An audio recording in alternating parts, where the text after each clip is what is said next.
saludando a Gabriel Mazarovich, buen día. Muy buenos días. Juan Gavito, ¿cómo te va? Buen día, Emiliano y audiencia. Rodolfo Saldain, ¿qué tal? Buen día. Y dejo para el final a Teresa Herrera, porque el saludo viene con felicitaciones incluidas. Muchas gracias, buenos días. Esa es me argentina.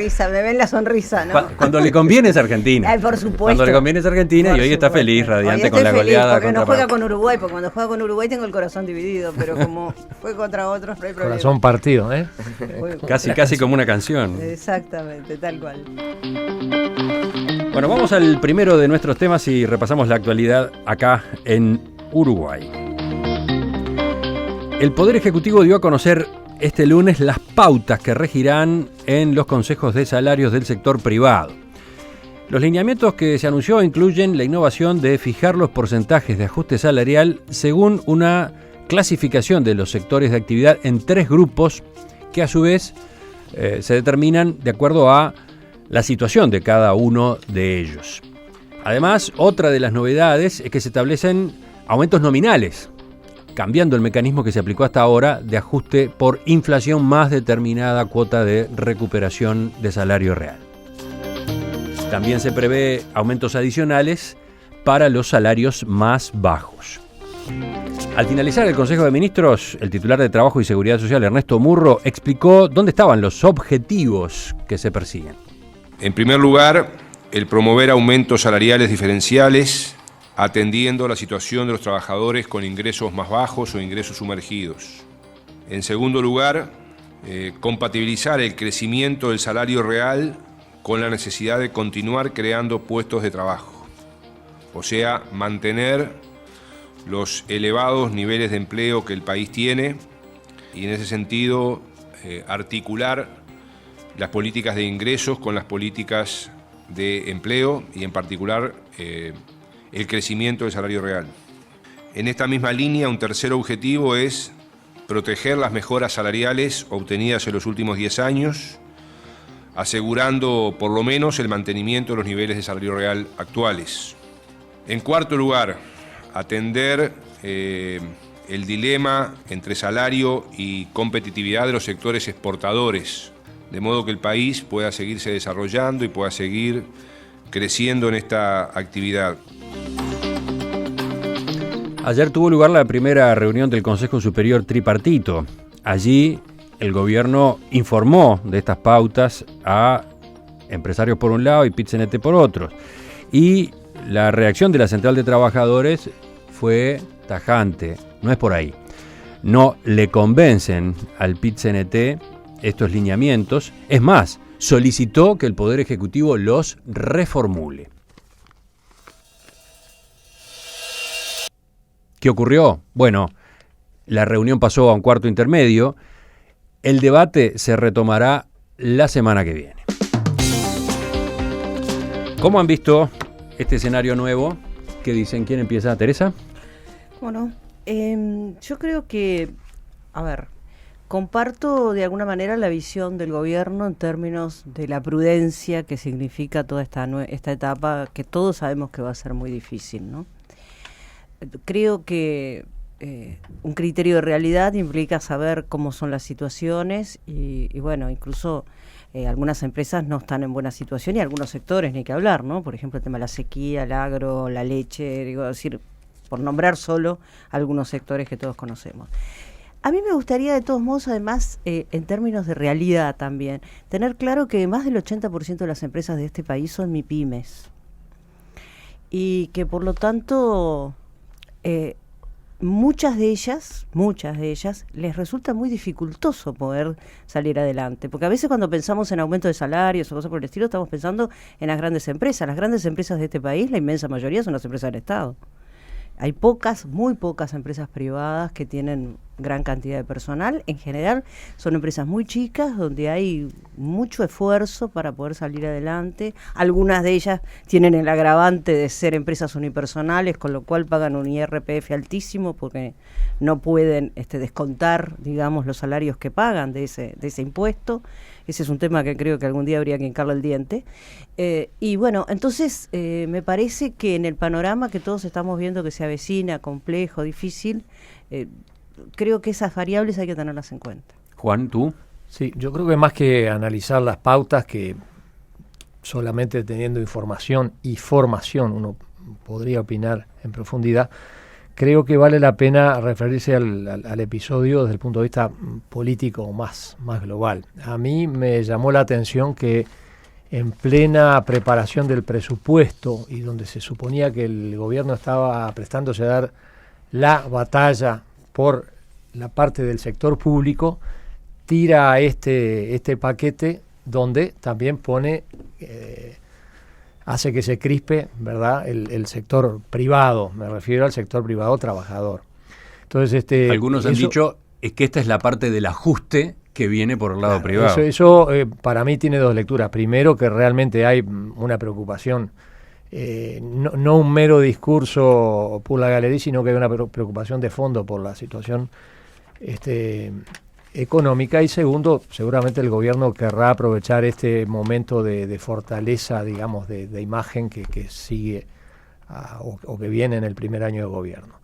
La segunda cuestión es la que creo que ha sido más novedosa, y es que la propuesta tal como fue formulada inmediatamente hace que el oficialismo, es decir, que el gobierno aparezca aliado al sector empresario y no al sector trabajador. Esa es la lectura simple, lo cual es toda una sorpresa, y yo creo que es parte de una gran novedad. Cuánto más fácil eran aquellos viejos tiempos donde era mejor pararse de este lado y apedrear el rancho al vecino, donde todos los malos estaban de un lado y todos los buenos de otro, y ahora creo que la realidad hace que estas cosas se empiecen a ver distinto. Y por último, creo que el gran beneficio que va a dejar a la sociedad uruguaya esta discusión no es tanto qué porcentaje de aumento de pauta salarial va a venir, sino que se va a empezar a hablar seriamente de cuestiones que antes se enfocaban de manera esquemática, de manera de consigna, y no yendo al fondo de las cosas. Gabriel, ¿tu primera visión? Bueno, primero creo que hay una cuestión que tiene que ver con que esta es la cuarta o la quinta ronda del Consejo de Salario, desde la reinstalación de la negociación colectiva, que es una muy buena cosa, y me parece que aquí yo comparto que hay que verlo en el ámbito político más global y en la perspectiva histórica de lo que implica. Yo creo que en el ámbito político más global tiene varios problemas. Uno tiene que ver con la concepción con la cual pararse a enfrentar los efectos de la crisis capitalista mundial. El criterio del achique, que no fue el aplicado en el 2008 y en el 2009, creo que es un muy mal camino electo que conduce a que no se crezca y a que se vaya para atrás, en términos de crecimiento económico y en términos de distribución de la riqueza. Uno de los sostenes estos últimos años, y en el año 2008 y 2009 muy claro, del mantenimiento del crecimiento económico del Uruguay fue el mercado interno. Y para la dinamización del mercado interno es sustancial el tema salarial. Y no hay una política que distribuya más la riqueza, porque vivimos en un país igual donde el 20%, el quintil del 20% más rico de la población se queda con el 47% del ingreso, y el 20% más pobre con el 5%. O sea que tenemos una distribución de la riqueza tremendamente regresiva a una parte de todo lo que se ha dado. Y un elemento central de la distribución de la riqueza es el tema del salario. Estas pautas salariales consolidan una distribución injusta de la riqueza y además ponen en peligro, después en la segunda me voy a analizar, yo creo que son las peores pautas salariales desde que el Frente Amplio es gobierno, y creo que no se ajustan en nada a los fundamentos incluso que se plantean en el Poder Ejecutivo. Ahora, viste que Murro ayer, cuando hizo declaraciones al final de esta reunión del Consejo Tripartito, dijo que había recibido la posición del PIT-CNT con cierta sorpresa y la consideró incluso apresurada. Sí, está bien, él tiene todo el derecho del mundo.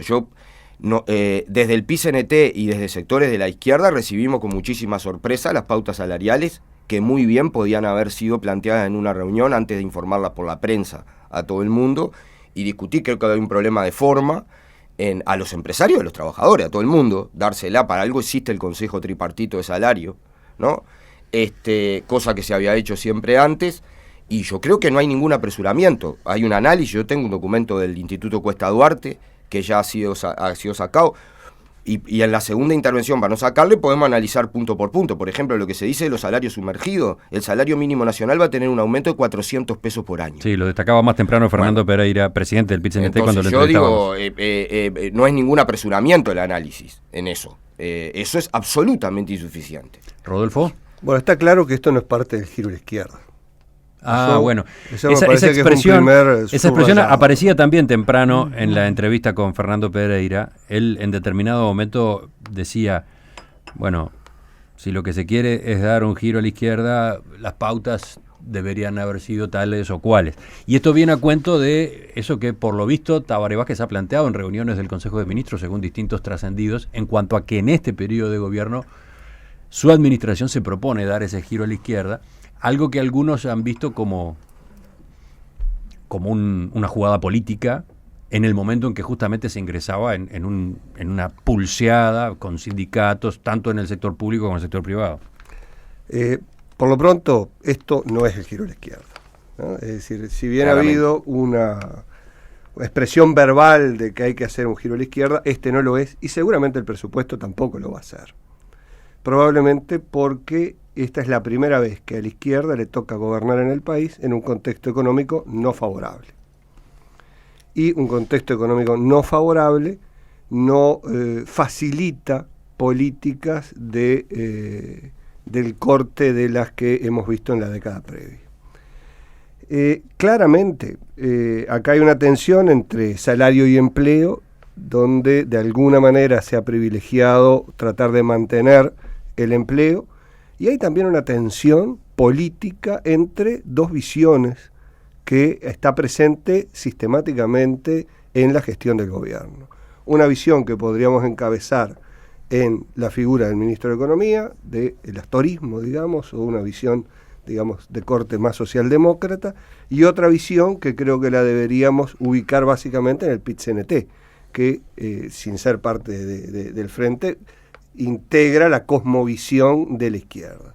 Es decir, allí hay una tensión. Hoy parecería que el gobierno se inclina hacia la visión del astorismo, y acá vamos a presenciar... Una aclaración antes de que sigas. En la conferencia de prensa del lunes, Astoria aclaró, y lo hizo sin que nadie le preguntara, que esas pautas, que estos lineamientos habían tenido unanimidad en el Consejo de Ministros, ¿no? También lo dijo Ernesto Murro un par de veces. Ambos lo dijeron demasiadas veces, lo que quiere decir que lo querían decir. Sí.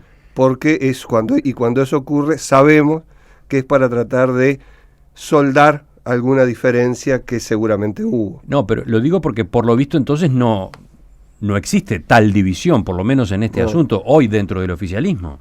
No, yo no creo que sea esa la visión, Emiliano. Ajá. Creo que precisamente cuando se destaca tanto el consenso y el acuerdo es porque esto fue producto de una negociación que seguramente terminó laudando el máximo nivel del Ejecutivo. No creo que sea tanto producto de falta de discrepancia. Gabriel, ese punto, el de la unanimidad en torno a estos lineamientos, ¿cómo lo viste tú?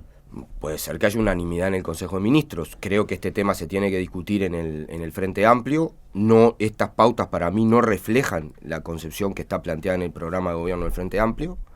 No digo que sean antagónicas, digo que no la reflejan, porque se habla del crecimiento del salario real. Esto, en el mejor de los casos, si se aplicaran estas pautas en los sectores dinámicos, puede haber un crecimiento del 1.5%.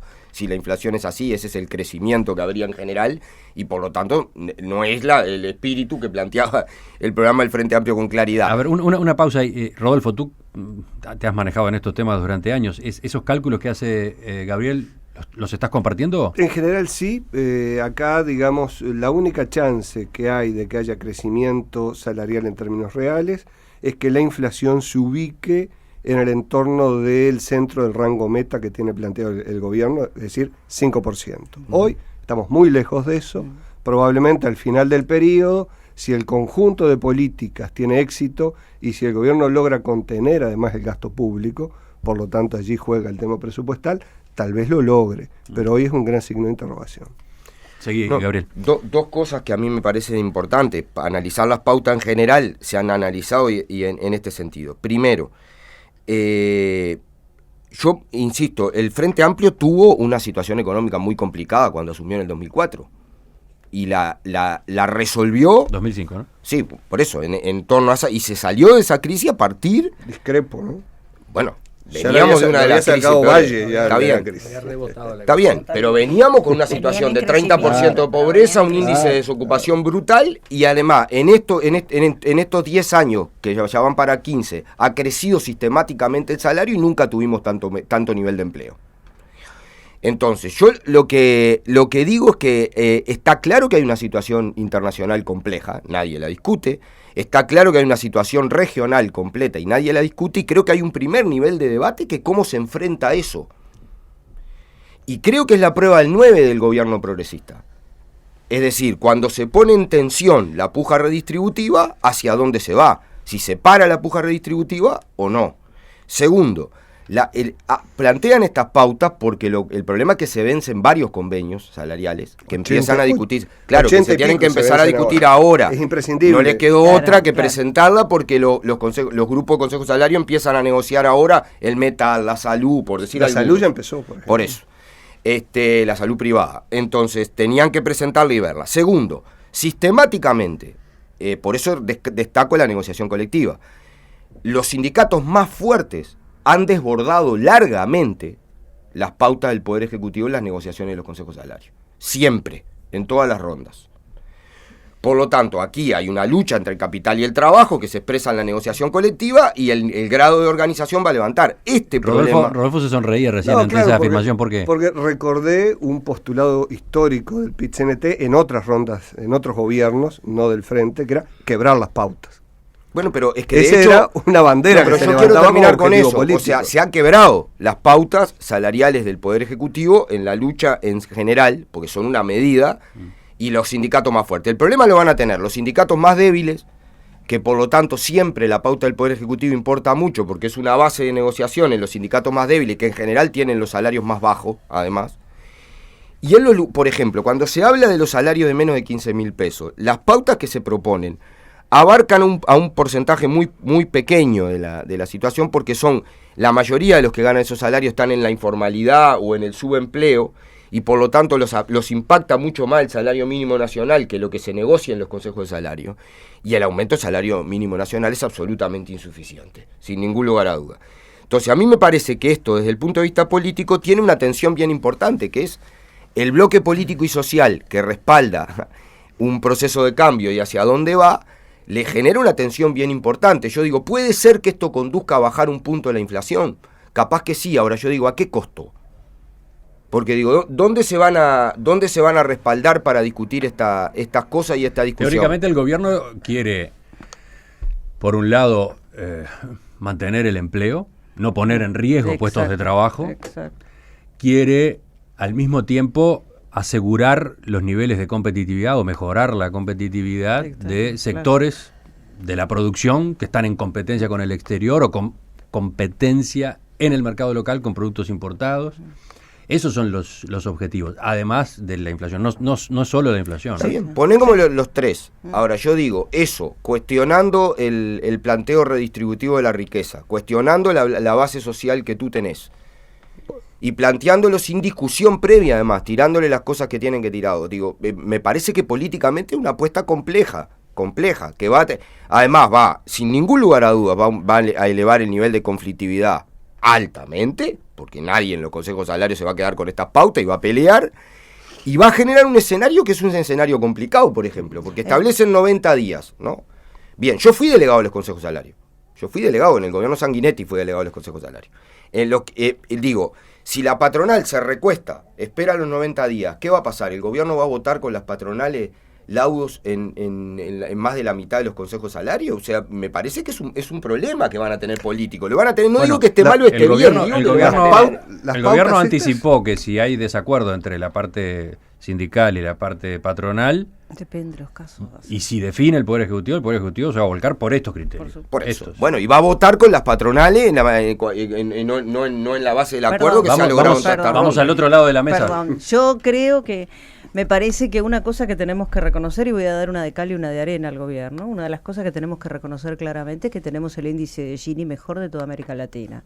O sea que el tema de la redistribución de la riqueza en este país en los últimos años ha mejorado muchísimo. Es decir, tenemos realmente una situación mucho más equitativa de la que teníamos antes. Y yo creo que también el tema de ver cómo viene la situación y lo que va a venir, a mí me parece que es una responsabilidad del gobierno. Yo, insisto, estoy de acuerdo con estas pautas salariales, pero, y ahí viene la otra, yo creo que todavía no he escuchado voces que se levantaran acerca de muchas situaciones de contratos basura, de salarios sumergidos y de una serie de problemas que están a nivel de del propio Estado.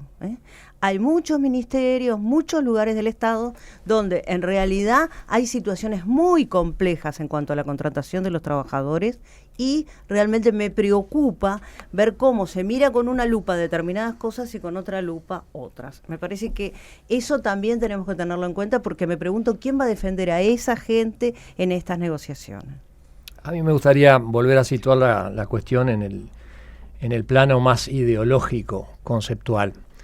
Porque, por ejemplo, decía Gabriel, acá el tema es redistribuir la riqueza o el tema es la crisis global del capitalismo. Quizás sea cierto, pero también la riqueza hay que generarla de alguna manera y tampoco se ha encontrado un sistema económico diferente del capitalismo.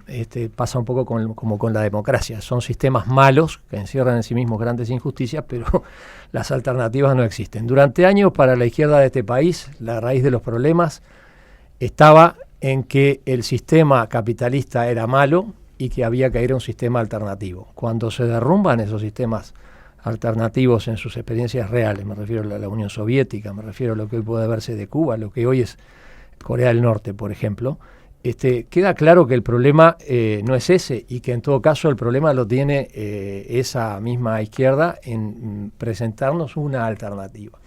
La otra raíz de los problemas para la izquierda era el gobierno en manos de partidos tradicionales, cipayos entregados al Fondo Monetario Internacional que solo querían el mal, y resulta que ahora ese cuento también se terminó. Porque es insostenible seguir echando las culpas para atrás, a menos que se diga que los problemas del señor Putin vienen de la época de los zares, porque hay que saltearse 75 años de experiencia de comunismo. Entonces, yo creo que la izquierda, que tiene el monopolio o el cuasi monopolio ideológico de este país, tiene el debe de plantear un paradigma alternativo, una alternativa a esto, porque si no, se están manejando todavía viejas consignas que no se ajustan a la realidad actual, y esas son las contradicciones que afloran hoy entre el gobierno y el PIT-CNT. Bueno, Juan abre un debate enorme, ¿no? Enorme, sí. Cuando justo nos quedan 2 o 3 minutos para cerrar este bloque. No sé si Gabriel levantas el guante. Yo estoy de acuerdo con la discusión y con la perspectiva, y creo, pero estamos hablando, en este caso estamos hablando en términos del marco capitalista, claramente. Yo creo que se avanzó en la redistribución de la riqueza. ¿Tú dirías que nos tenemos que ir del marco capitalista? Yo me iría, yo espero, porque cuando se discute perspectiva 2050, yo espero tener otra formación económica social en Uruguay y en el mundo. Yo peleo por eso, sigo creyendo en otra sociedad. Y omití el ejemplo de China, nada menos, que de Mao se pasa al capitalismo más feroz sin PIT-CNT y sin consejo de salario. Horrible. No sé qué opinan los compañeros del PIT. Y yo en China estaría organizando sindicatos, pero lo que digo con claridad, y bueno, estaría preso como estuve preso acá, si me toca estar, estaría igual. Ahora, yo lo que digo es, a ver, ese avance en la redistribución de la riqueza tuvo muchísimo, un peso enorme el tema de la reinstalación de la negociación colectiva y el crecimiento del salario. La masa del salario en el PBI pasó a un peso mucho más grande que el que tenía. Eso sí se detiene, el avance, la igualdad no es para siempre, se retrae, y nosotros creemos que tenemos que seguir avanzando y que estas pautas salariales en un aspecto central no avanzan en ese sentido. Segundo, en el enfrentamiento de los impactos de la crisis en el Uruguay, el fortalecimiento del mercado interno, que no sustituye al mercado externo, nadie discute eso, pero digo que lo atempera y que discute, ha sido central, y en eso el crecimiento del poder adquisitivo de los salarios ha sido bien importante, al igual que la inversión pública. Pero tenemos un mercado interno muy reducido. Está bien, pero nos ha sostenido. ¿Qué explica el crecimiento del PBI del año pasado? analicémoslo por rubro.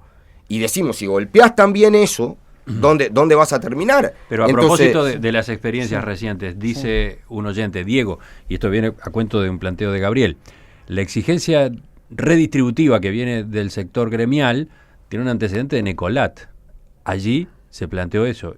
¿Y qué fue lo que ocurrió? La aniquilación de la fuente de trabajo. No, Ecolac no cerró por el salario de los trabajadores lecheros, que es bastante modesto, vamos a decir, ¿no? Cerró por un problema de un mecanismo de inversión extranjera no suficientemente controlado y por un problema del mercado internacional. No cerró por el estímulo a la inversión, ¿no? No, pero también cerró por el salario de los trabajadores. O sea que cerró por el salario. Nosotros tenemos que pagar salario. Cerró porque la empresa perdía plata y no logró reestructurar. Está bien, pero no fue el problema del salario de los trabajadores. No. Una pequeña acotación. Si la cosa fuera tan sencilla... No, está bien. Está bien, el debate está bien. Como para situar todos los males del lado de la patronal. El modelo cooperativo hace añares que existe en el país. Estaríamos llenos de cooperativas, todas prósperas y pagando salarios principescos, y eso no ocurre. Tampoco ocurre con las denominadas empresas recuperadas. Ninguna de ellas está tirando manteca al techo ni pagando salarios superiores a los de esta pauta. Quiere decir que el problema real subyace en otro lado, y ese es el tema que hay que abordar como sociedad maduramente. Lo último contigo, Teresa. Sí, que yo creo que además, insisto, el mercado interno nuestro lamentablemente es muy reducido. Otros países como Argentina, sin ir más lejos, han logrado por ahí sortearse determinadas situaciones a través de un desarrollo de un mercado interno, pero un mercado interno de 45 millones de habitantes. Entonces digo, me parece que también tenemos que tener idea del tamaño del país y de la vulnerabilidad que tiene Uruguay ante los avatares de la economía internacional. ¿Te quedó algo a ti, Rodolfo? No, comparto claramente lo que decía tanto Teresa como Juan recién, ¿verdad?